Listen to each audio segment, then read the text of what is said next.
Good morning students. हम अंतःवैयक्तिक आकर्षण का चैप्टर कर रहे हैं।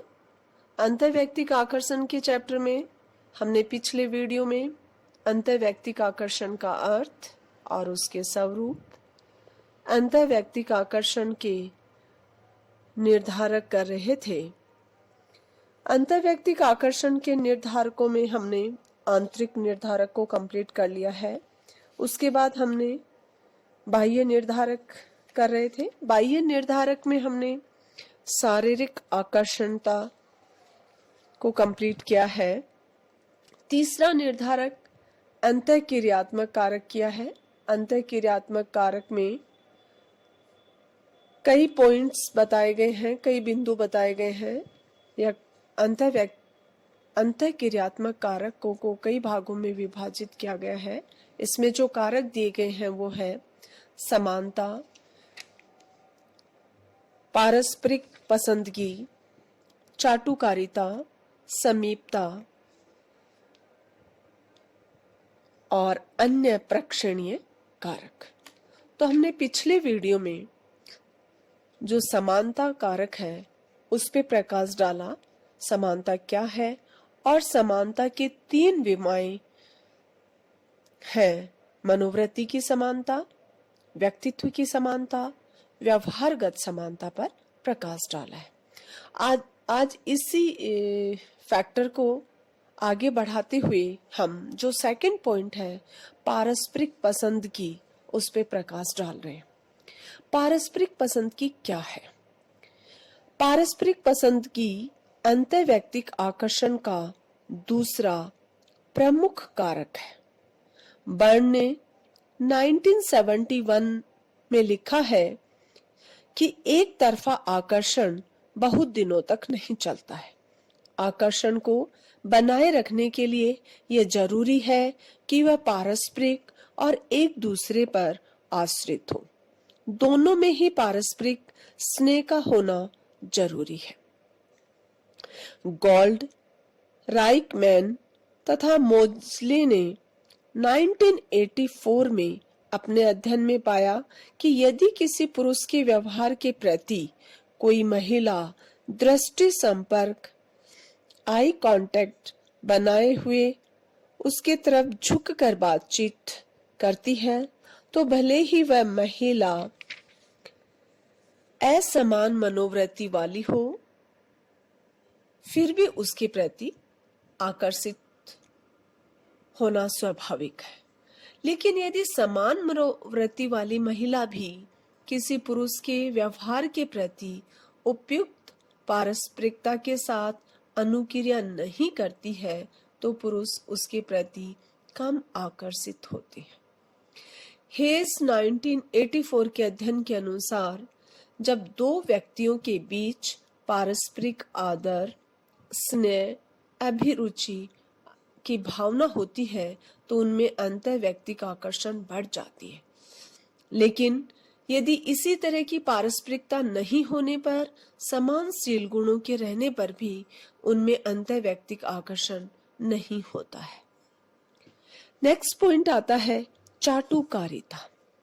अंतःवैयक्तिक आकर्षण का एक निर्धारक चाटुकारिता भी है। किसी भी समाज में कुछ लोगों को चाटुकार, चापलूस और जी हजूरी करने वाला माना जाता है।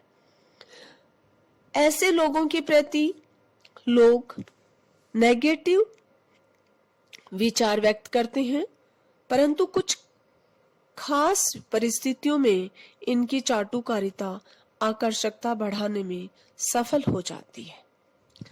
अध्ययनों में यह स्पष्ट हुआ है कि यदि चाटुकारिता के लिए लक्षित व्यक्ति स्वयं निम्न स्तरीय समान वाला है और वह चाटुकारिता के वास्तविक उद्देश्य को नहीं समझता है, तो उसके लिए चाटुकारिता आकर्षण उत्पन्न करती है।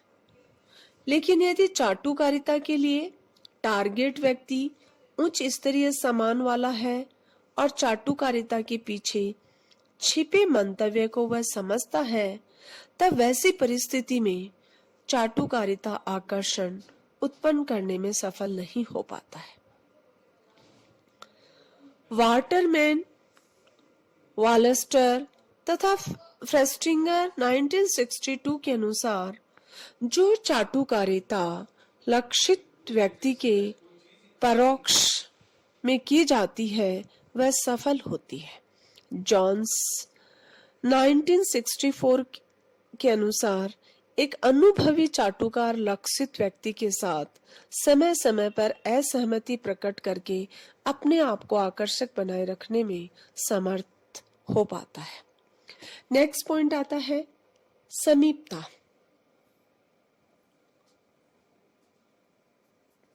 स्थानिक समीपता अंतर्वैयक्तिक आकर्षण का प्रमुख कारक माना गया है। अगर ध्यान से देखा जाए तो अधिकतर अंतर्वैयक्तिक संबंधों की शुरुआत स्थानिक समीपता से ही होती है। किसी कार्यालय में साथ साथ काम करने वाले कर्मचारी, किसी कक्षा में एक साथ बैठने वाले छात्र, छात्रावास में रहने वाले छात्र एक दूसरे के प्रति पॉजिटिव अभिरुचियां एवं भावनाएं विकसित कर लेते हैं, जिसके कारण इनमें अंतर्वैयक्तिक आकर्षण विकसित हो जाते हैं। फ्रेस्टिंगर तथा वेक 1970 ने अपने अध्ययन में पाया कि जिन विवाहित छात्र दंपतियों के आवास की दूरी 22 फीट या उससे कम थी, उनमें अंतर्वैयक्तिक आकर्षण अधिक था। 80 फीट या उससे अधिक दूरी पर रहने वाले ऐसे दंपति कभी भी एक दूसरे के प्रति आकर्षण तथा दिलचस्पी नहीं दिखलाए। इवांस ने 1949 में छात्रावास की बहुतलीय मंजिलों में रहने वाले छात्रों की आकर्षकता का अध्ययन किया और अपने अध्ययन में पाया कि एक तल पर रहने वाले छात्रों जिनके कमरे आसपास में होते हैं उनमें अंतर्वैयक्तिक आकर्षकता अधिक पाई गई।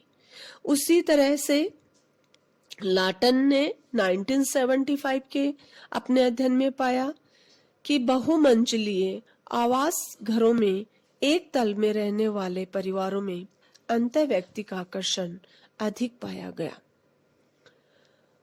वासर ने 1932 में एक मनोरंजन सर्वे किया जिसमें उन्होंने फिलाडेल्फिया में विवाह पंजीकरण कार्यालय से 5000 प्रेम विवाह आवेदनों को लेकर उसका गहन अध्ययन किया और अपने अध्ययन में पाया कि प्रस्तावित वर वधू के निवास स्थान एक दूसरे के अत्यंत नजदीक थे। अधिक दूरी पर रहने वाले वर वधुओं की संख्या नाम मात्र की थी। इससे स्पष्ट हुआ कि स्थानिक समीपता का प्रभाव अंतर्वैयक्तिक आकर्षकता पर अधिक पड़ता है। इसके अलावा एक ही कमरे में छात्रों के बैठने की व्यवस्था का प्रभाव भी अंतर्वैयक्तिक आकर्षण पर पड़ता है। इस सिलसिले में दीक्षित ने 1985 में अध्ययन किया है। इस अध्ययन में प्रयोगशाला को एक कार्यालय के रूप में व्यवस्थित किया गया जहां कई मेजें रखी थी। कार्यालय में व्यवस्था इस तरीके से की गई थी कि कुछ लोग आमने सामने बैठे, कुछ लोग अगल बगल में बैठे तथा कुछ एक दूसरे की ओर पीठ करके बैठे। परिणाम में पाया गया कि आमने सामने एवं अगल बगल बैठे व्यक्तियों में साथ साथ बातचीत करने के अवसर के कारण उनमें उन व्यक्तियों की अपेक्षा आपस में परस्पर आकर्षकता अधिक थी जो एक दूसरे की ओर पीठ करके बैठे थे तथा जिनमें आपस में बातचीत करने का मौका भी काफी कम था।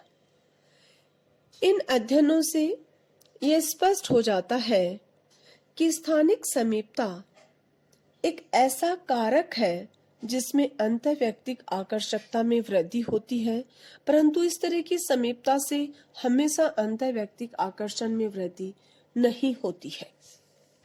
बल्कि कभी-कभी इस तरह की स्थानिक समीपता से विकर्षण भी उत्पन्न हो जाता है।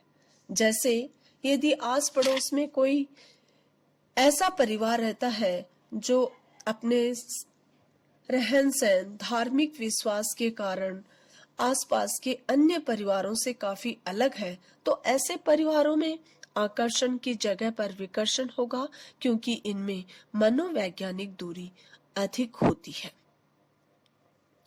समाज मनोवैज्ञानिकों ने उन कारकों का भी अध्ययन किया है जिनसे ये पता चलता है कि स्थानिक समीपता से व्यक्तियों में अंतर्वैयक्तिक आकर्षण में क्यों वृद्धि हुई है। इसके भी कारण लोगों ने 2 कारण बताए हैं, अंतःक्रिया तथा अनावरण।